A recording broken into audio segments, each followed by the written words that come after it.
मनोज जरांगे पाटील आपल्या सोबत आहेत। त्यांनी नवी मुंबईमध्ये राहण्याचा निर्णय घेतलेला आहे। आपण थेट त्यांच्याशी बोलणार आहोत।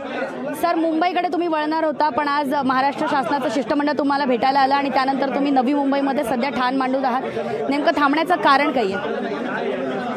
2-3 मागण्या त्यांनी मान्य केलेल्या, त्याचे निर्णय घेतलेले आहेत, शासन निर्णय। त्यामुळं आम्ही निर्णय घेतला की आपण 2 पावलं मागे येऊया, काय हरकत नाही आहे। तिथं आझाद मैदानाला जाऊन पण आपण मागणीच करणार आहे। इथं जर ते अध्यादेश आणायला लागले तर पुढे तरी का जायचं? आमची दिशा तर मुंबईकडेच, आम्ही माघारी नाही वळालो ना।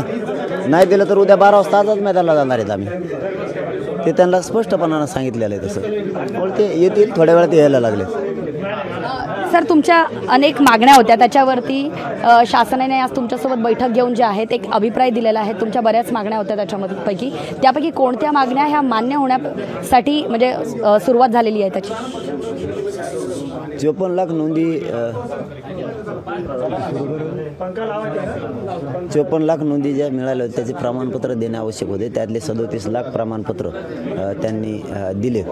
ते राहिलेले सुद्धा आता ताबडतोब देतो म्हणून सांगितले आणि त्यांच्या परिवाराला जे प्रमाणपत्र द्यायचे त्या नोंदीच्या आधारावर त्यांनी अर्ज करावा, आम्ही त्यांनाही देतो असं त्यांनी सांगितले। आणि विषय राहिला होता महत्त्वाचं की सगळे सोयऱ्यांना द्यायचं होतं। गणगोतातले जे सगळे सोयरे त्यांना त्याबाबतचा आदेश येणं आवश्यक आहे। ते आलाच नाही, फक्त मसुदाच आला त्याचा, त्यामुळं ते असणं आवश्यक आहे। नसता त्या नोंदीचा आणि त्या सगळ्या सोयऱ्यांचा काय उपयोग होणार नाही, त्यासाठी ते काढतो बोलले। सर, शासनाचे नेमके म्हणजे राज्य सरकारचे कोणकोणते मंत्री किंवा कोणकोणते अधिकारी तुमच्या सध्या संपर्कात आहेत आणि भेटायला कोण कोण होते?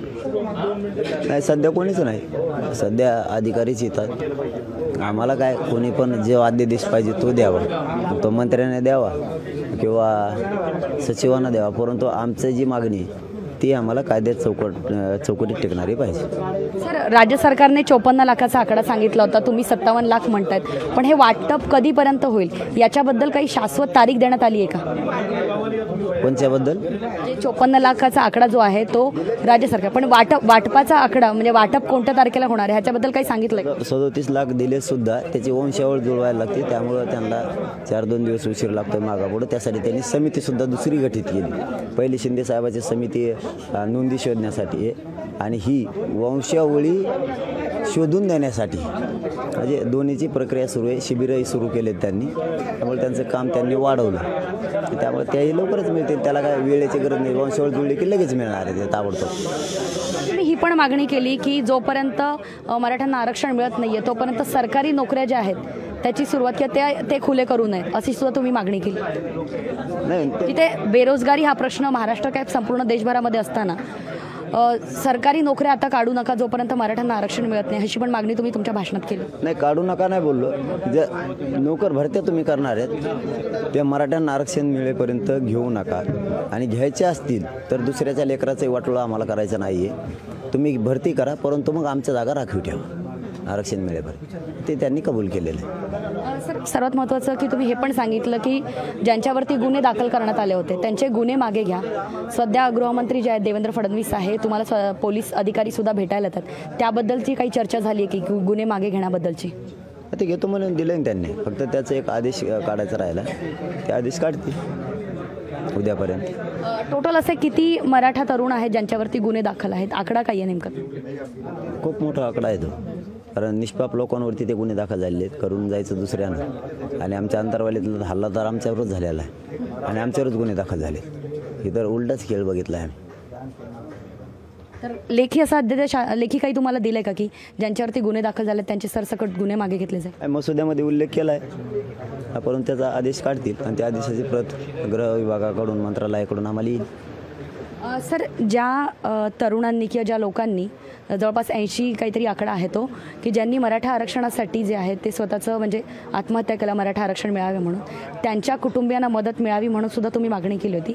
किती जणांना मदत पोहोचली आणि किती जणांची मदत येणं बाकी, आणि किती मदत पोहोचली आतापर्यंत? 80% बांधवांना मिळाली, सगळं बलिदान गेले होते त्यांनी, ते सगळ्यांचे थोडे राहिले तेही पाठवत होतो म्हणून सांगितलं त्यांनी। जवळपास 250-300 पेक्षा जास्त बलिदान या मराठा आरक्षणासाठी गेलेले मराठा तरुणाचे।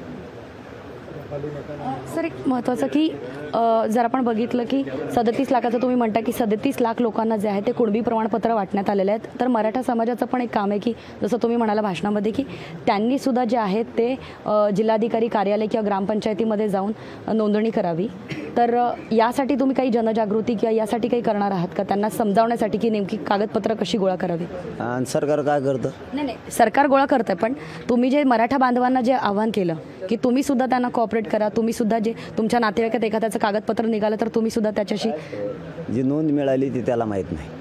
हे अगोदर प्रथम सरकारचं काम आहे की जी नोंद मिळाली ती त्याला एक तर मोडी लिपी वाचता येत नाही, ते उर्दू वाचता येत नाही. सरकारचं काम आहे ज्या नोंदी मिळाल्या त्या ग्रामपंचायतला लावल्या पाहिजेत, मग तो अर्ज करत. त्याची एकदा नोंद मिळाली की बाकीच्यांची वंशावळ परिवारातली वंशावळ घ्यायची गरज नाही, जुळवण्याची आवश्यकताच नाही, कारण तो त्याच्याच नात्यातलाच असतो. त्याला प्रमाणपत्र देता येते, फक्त आपण अर्ज करणं आवश्यक आहे. त्यामुळे ते एक सांगितलं की आपण अर्ज करा, ज्यांच्या नोंदी मिळाल्या त्यांच्या परिवाराच्या लोकांनी अर्ज करा, ते सगळ्यांना प्रमाणपत्र देतील. सगळे सोयरे या शब्दावरती सरकारने काही ठोस आश्वासन दिलंय का? सगळे सोयरे या शब्दावरती अध्यादेश काढायले ना. ठोस आश्वासनं नकोच, आश्वासनं लय बाऱ्या दिलेली, आश्वासनावर आंदोलन नाही चालत, कृती करायला लागत. आणि तुम्ही त्याला दिली त्याची अंमलबजावणी सुद्धा व्हायला पाहिजे. नुसते आदेशच दिलेत आणि अंमलबजावणीच नाही झाली, ती कागद का डोक्यावर घेऊन हिंडावा मग आम्ही. सर एक महत्त्वाचं की जर सगळे सोयरे हा शब्द मराठा समाजाला म्हणजे कुणबी प्रमाणपत्रासाठी जर लावण्यात आला तर इतर जे OBC SC ST त्यांच्यासाठी पण हा शब्द लागू होतो ना? मग आम्ही कामच सगळ्यासाठी करतो ना, मग आमचा धंदाच ते सगळ्याचं झालं पाहिजे. आमची काडी का लागा ना फार, आम्ही त्याच्यातच मागणी केली सगळ्यांनाच द्या. तसं आम्ही त्यांना बी ठेवलं नाही त्याच्यात, आम्हीच सांगितलं की करा. सरकारी अध्यादेश म्हणजे तुम्ही आता नवी मुंबईमध्ये आहात, अगदी मुंबई हाकेच्या अंतरावरती, अशामध्ये कधीपर्यंत अध्यादेश येईल किंवा सरकारकडनं काही प्रयत्न केले जातात का? मुंबई हाकेच्या अंतरावर आहे ना, आम्ही कुठे जातो? मुंबईतच येत ना. ते तुमच्यासाठी विभाग असते ना, आमच्यासाठी सगळी मुंबईची. मग मुंबईत आम्ही आलो तर तिच्यात ना, आता काय तिथं जायला काय टाईम लागत नाही आम्हाला. आम्ही कोण जात असतो पण जाऊन बसत असतो. यांना माहिती नाही व्हायचं आम्ही आजच मैदानात जाऊन बसले.